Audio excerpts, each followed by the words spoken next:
Je donne la parole. I now give the floor to the United Nations High Commissioner for Human Rights, Mr. Volker Türk.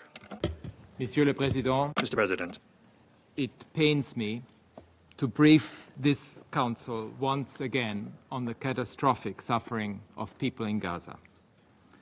The temporary relief of the ceasefire, which gave Palestinians a moment to breathe, has been shattered. Since 1 March, Israeli military operations have killed more than 1,200 Palestinians, including at least 320 children, according to the Ministry of Health in Gaza. And bombardments continue of residential buildings, tents, hospitals and schools, including places where Palestinians have been ordered to move. There was no let-up, even as Palestinian families celebrated Eid. I'm appalled by the recent killings of 15 medical personnel and humanitarian aid workers, which raise further concerns over the commission of war crimes by the Israeli military. There must be an independent, prompt and thorough investigation into the killings, and those responsible for any violation of international law must be held to account. The Israeli military continues to strike camps for people who have been displaced numerous times, who have nowhere safe to go. The Israeli military also continues to force civilians to move. Half of Gaza is now under mandatory evacuation orders or has been declared a no-go zone. These orders fail to comply with the requirements of international humanitarian law.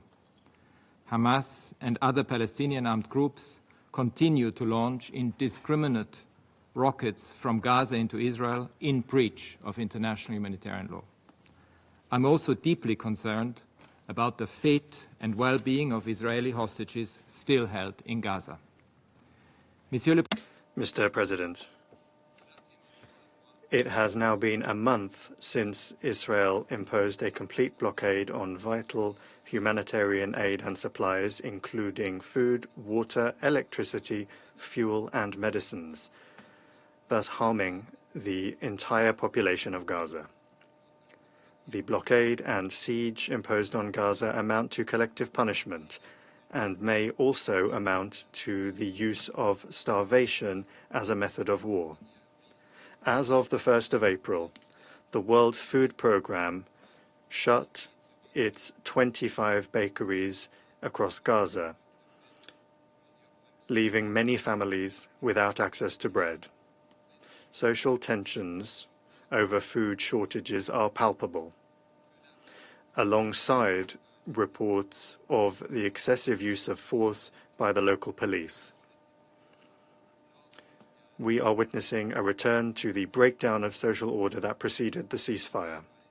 I am alarmed by the inflammatory rhetoric by senior Israeli officials around seizing, dividing, and controlling territory from the Gaza Strip and also transferring Palestinians outside Gaza. This raises grave concerns about the commission of international crimes and runs counter to the fundamental principle of international law against the acquisition of territory by force.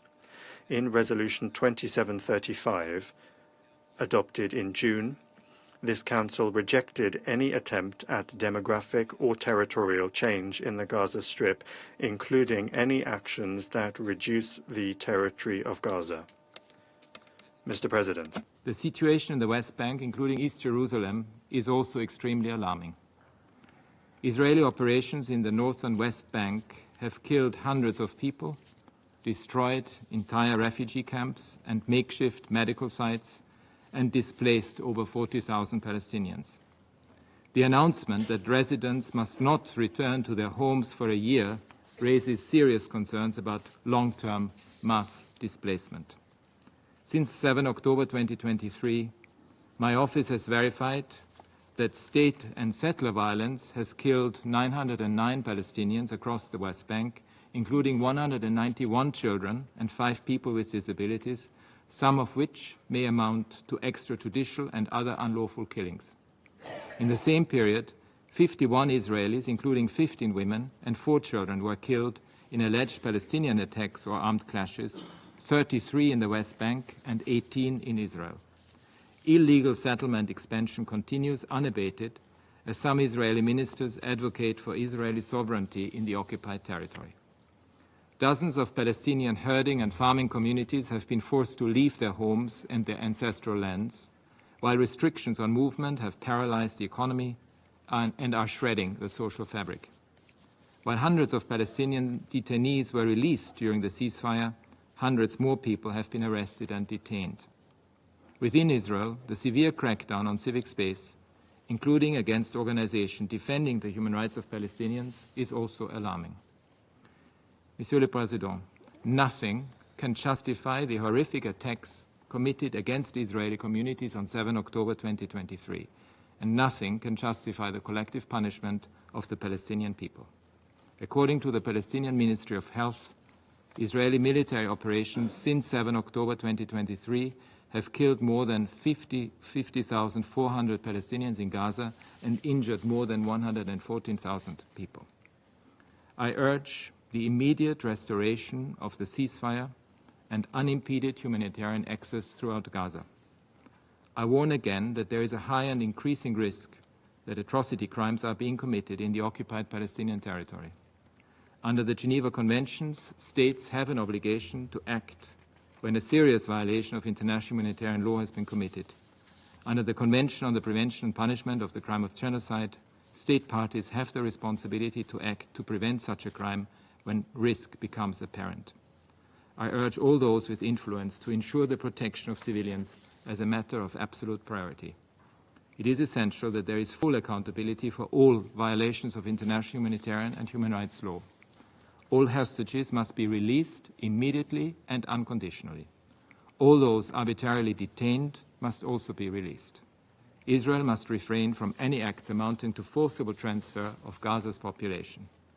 The last 18 months of violence have made abundantly clear that there is no military path out of this crisis. The only way forward is a political settlement based on two states living side by side in equal dignity and rights, in line with United Nations resolutions and international law. Merci beaucoup, Monsieur le Président. Thank you very much, Mr. President. Merci. I thank the High Commissioner